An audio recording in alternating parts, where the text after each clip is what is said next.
Which country has the best food in SE Asia? Which has the worst? Love Thai food, but best has to go to Malaysia. With 3 distinct cultures to choose from and the endless fusions between them, there's something for everyone.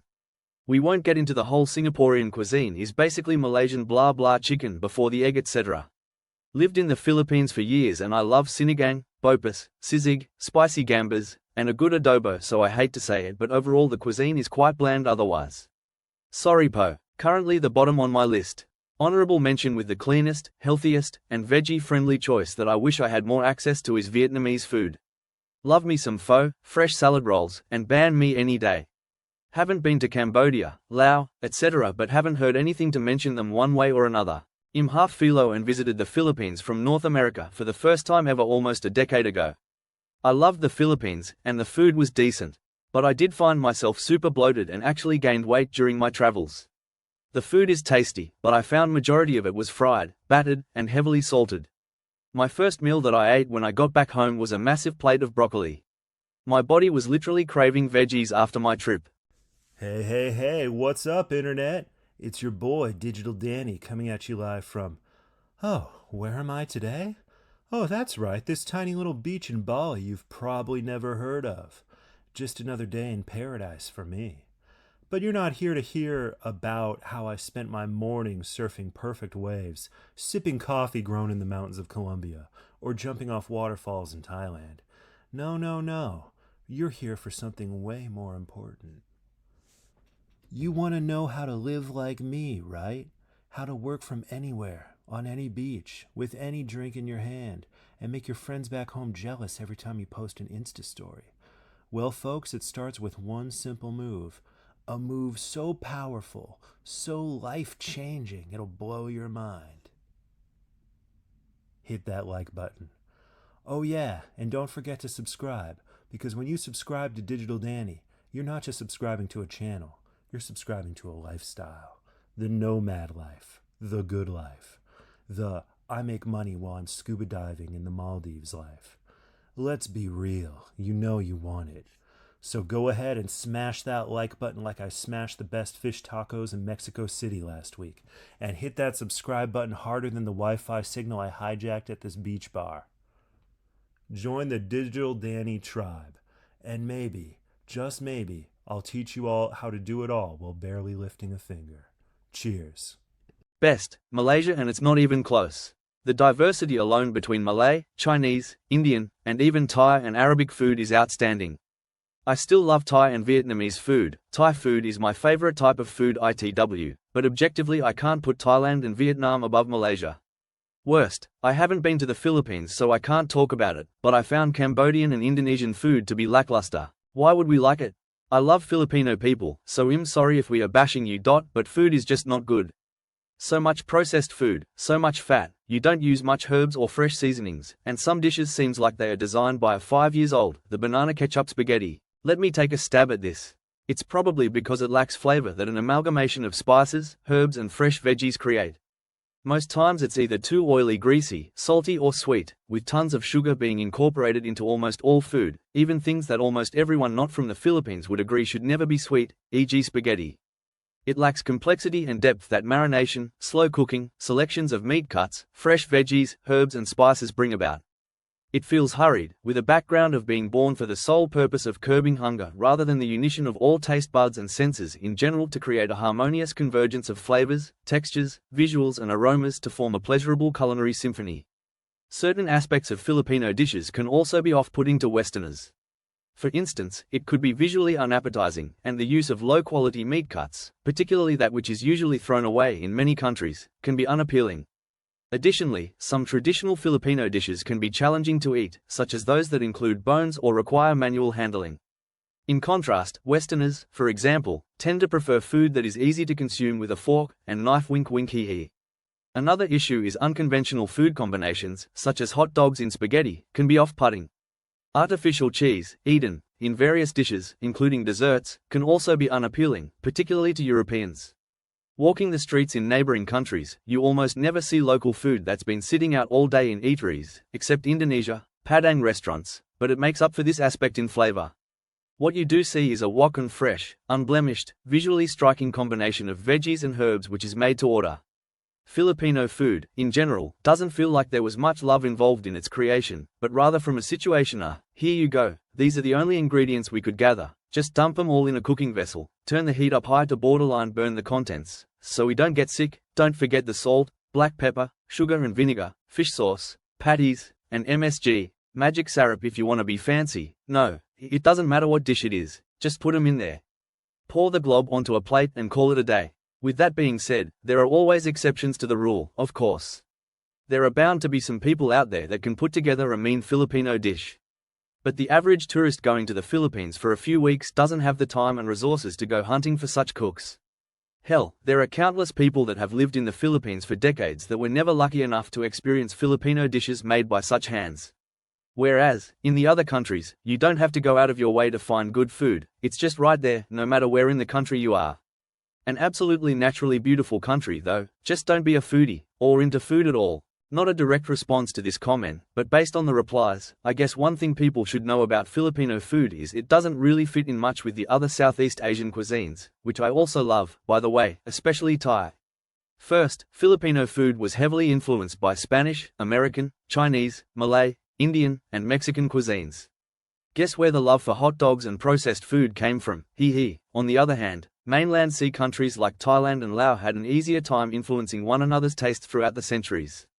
As for the Vietnamese, they mainly had a mix of indigenous and Chinese influences, while Singaporean cuisine is usually a blend of Malay, Chinese, Indonesian, etc.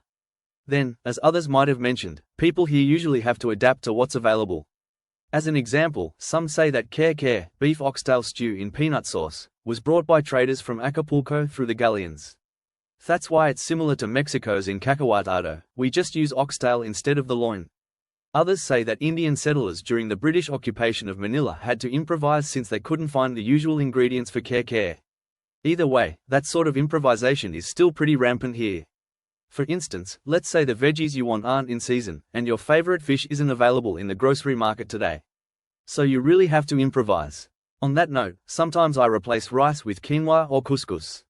Lastly, Filipino food tastes best when made by someone who loves you or at least cares about you a bit. So if you want, you could befriend date hit on a nice local and hope they have decent cooking skills or at least a living grandparent, lol. Also, fast food chains like Jollibee, Chowking, and Mang Inasal definitely won't have healthy food. For foreigners in Metro Manila, I'd recommend the following Filipino restaurants: Manam, Crisostomo, Mesa, George and Oni's, Faley J's, Mesa, Ilustrado, Barbara's, Romulo Caf, and Ab.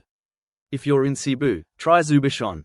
Look for seafood, particularly crab, in Zamboanga, Lang, taro leaves with coconut milk and spices, in Bicol, Bagnet, deep-fried pork belly, and empanada, turnover with meat inside, in Ilocos, Bulalo, broth beef shanks and marrow, in Batangas, etc.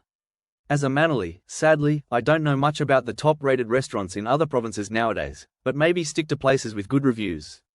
However, one part of my family is from Tarlac, so I'm biased to Kapampangan cuisine. My favorite Filipino dishes come from Tarlac and Pampanga, the latter of which happens to be the culinary capital of the PH.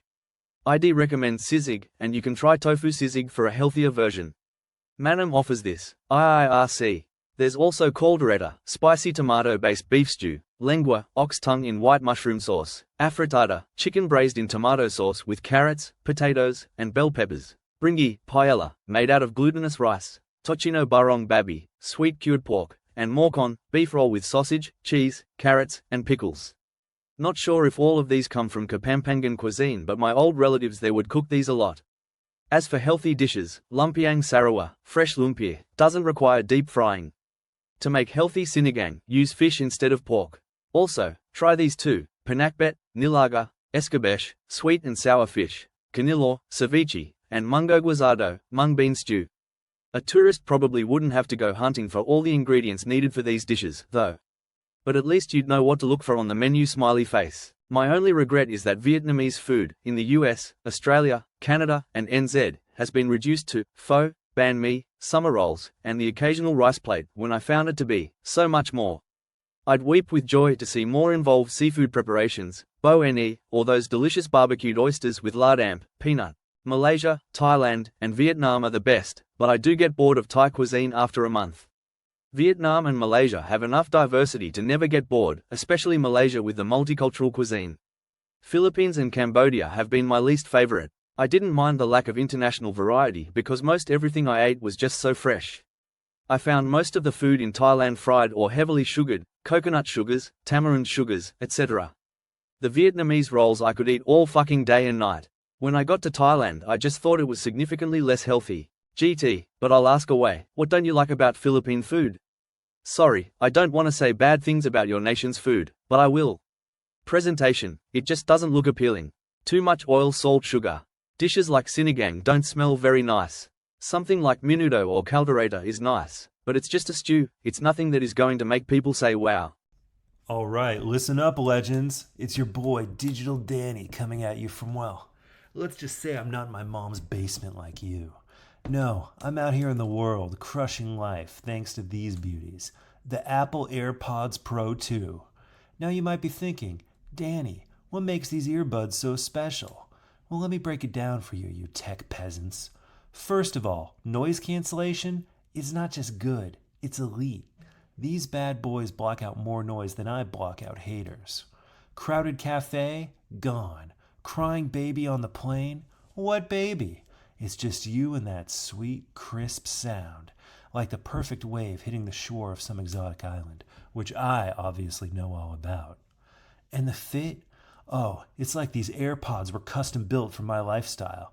I slap them in for my sunrise yoga session Bali. Yeah, no big deal. Or when I'm taking calls from my offshore business partners. They're comfortable, they don't fall out. And yes, they even make me look cooler.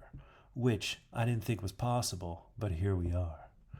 Oh, and guess what? You're not fumbling around for a charger like your caveman friends because these charge faster than I can down a coconut cocktail. USB-C, finally. Apple's catching up to the future, and you're getting in on the ground floor with me, Digital Danny. Need a hearing test? Boom, done. Need a hearing aid? Don't worry, Gramps, they got you covered there too. These things are like a Swiss Army knife for your ears, and the only tool I don't use is that little ring thing on the side. But hey, I'm too busy globetrotting and making deals to worry about that. You know what to do, legends. Links are in the description. Pick up your Apple AirPods Pro 2 now, because let's be real, you deserve to live a little more like me. You're welcome. Links in the description. Get after it. I was never in Philippines, but my GF is Filipino and we live with her parents currently. I absolutely love sisig, all adobo types, lechon kuali, and lumpias.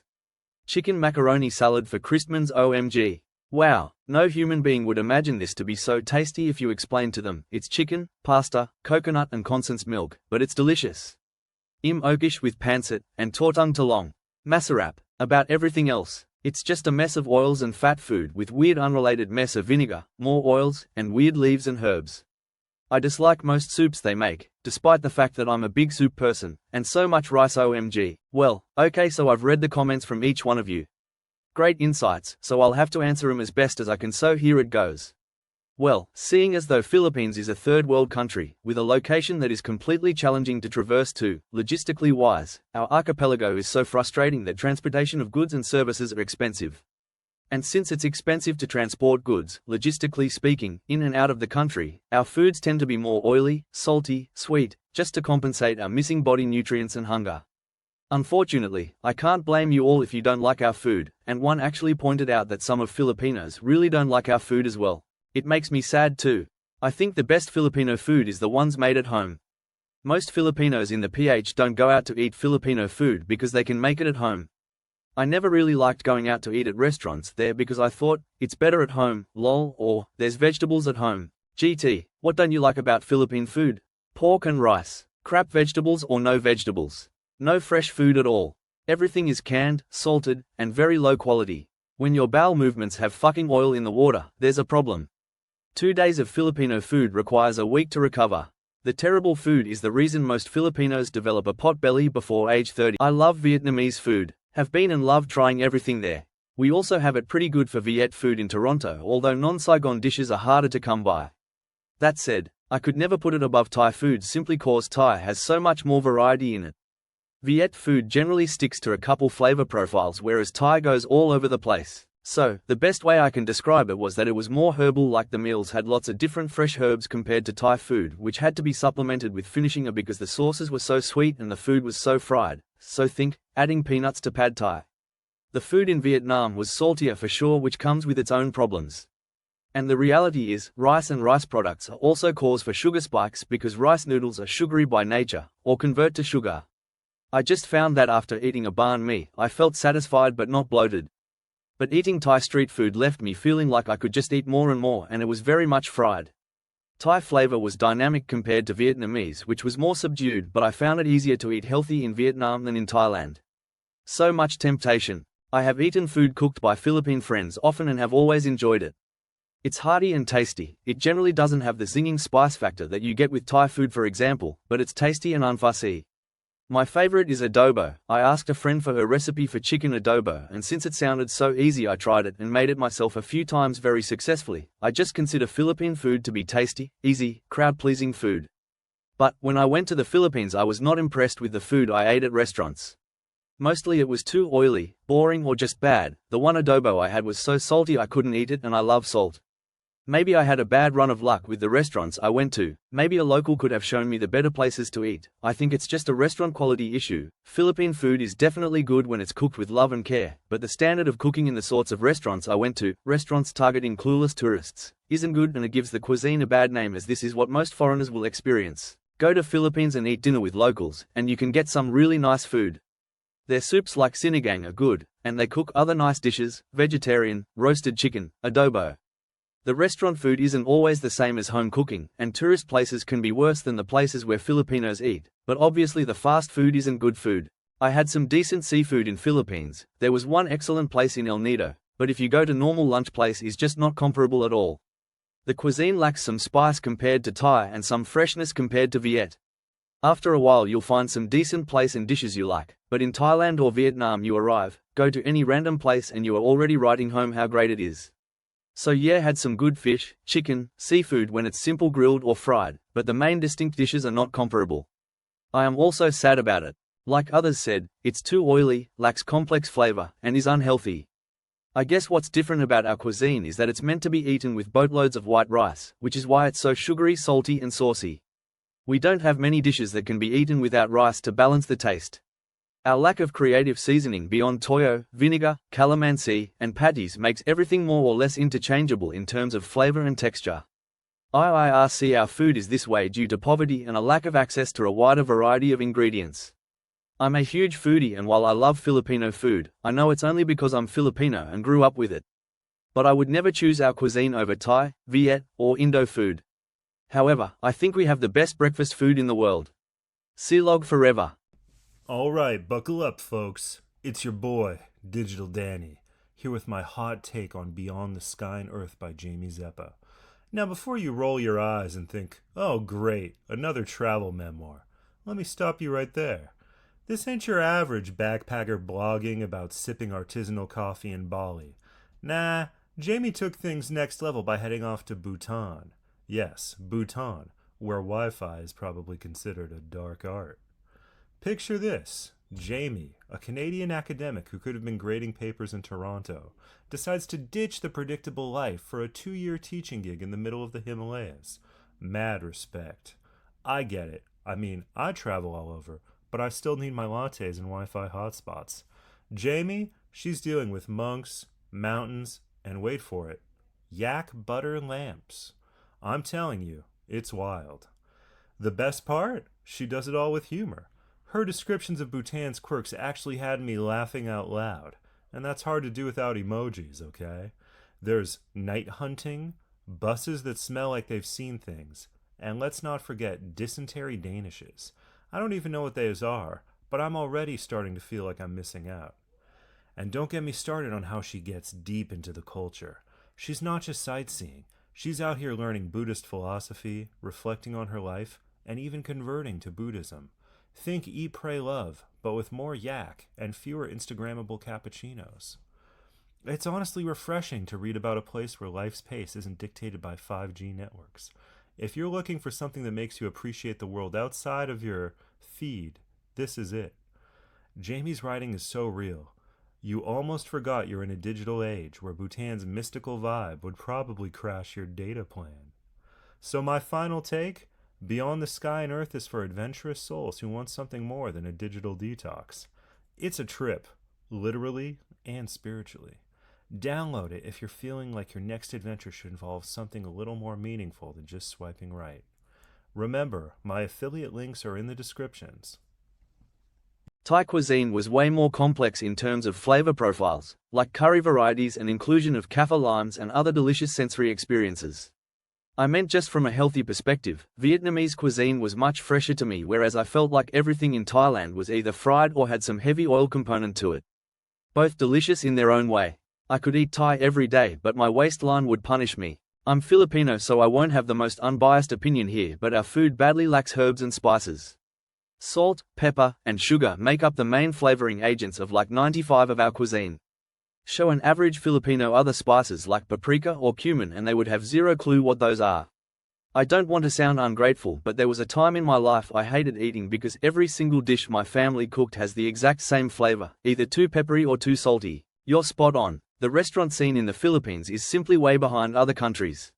Even at nice restaurants, there's a good chance something goes wrong with your meal. There's a lack of attention to detail in regards to the prep, and we are really bad at timing. Dishes for a whole table rarely come out at the same time, and a hot meal is never guaranteed. A lot of restaurants also succeed by location alone. Customers aren't that fussy about quality here, and sometimes a busy restaurant means your meal will be worse. Of course, some urban restaurants have incredible quality and consistency, but you're going to end up paying for it. Provinces can have some great food too if you know where to go. Definitely the most diverse and healthiest. I thought it was mid until I had a few months under my belt. There are tons of dishes better than pho and banh mi. Anytime I hear someone say it's mid, I know they've barely scratched the surface. Ban can h, hu tu, bo kho, mi quang, etc. all fucking slap. How do people compare Vietnam to India? I know India is not C, but I found the variety in India and the flavors to be really awesome, and I rate it one of all the countries I visited, over 25. I have not been to Vietnam yet, but it's my next stop. Thanks. Yo, what's up, legends? It's your boy Digital Danny coming at you from Ibiza with another absolute banger of a recommendation that's going to level up your entire life. Alright, first of all, you're looking at these bad boys. The Sony WH-1000XM4 noise-canceling headphones. I mean, come on, do I even need to say anything? Premium sound, top-tier noise cancellation, and the best part, you can finally drown out that annoying neighbor's dog barking at 2 a.m. Or, your own inner thoughts. Either way, I'm obsessed.